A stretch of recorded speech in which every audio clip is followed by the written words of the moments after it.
It's Walter Martin back, helping you find the best sales and deals on used cars in your particular area. And today we're going to go into Flint, Michigan. I've done many of the Michigan locations, but today we're going to go into Flint. So go to google.com and type in Craigslist Flint, Michigan, and hit enter. And the first listing you're going to see is flint.craigslist.org. Go ahead and click that link. This is going to take you to the generic Craigslist page with search Craigslist on the left, nearby Craigslist on the right. I always go to the for sale section and I click on cars and trucks, and then I go to buy owner only.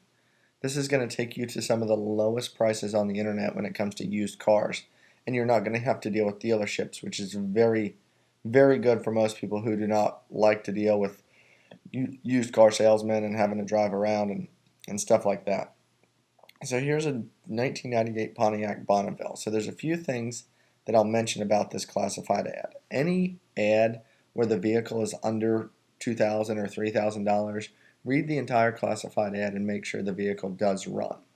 Something else you may want to do is look for ads with OBO or best offer. OBO stands for sellers are willing to lower the price if they're not getting enough activity at the current price point. So you could get this vehicle for $2,200, $2,100, or maybe even $2,000 if you have cash in hand. So there are plenty of listings each and every day. There's no reason to chase one offer. It might be a good idea to step back and look over the course of a few weeks and see what becomes available if you have the time. But there are many, many low prices, as you can see, listed every single day. So please feel free to like the video on YouTube if you find it helpful, and please comment below if you have any questions.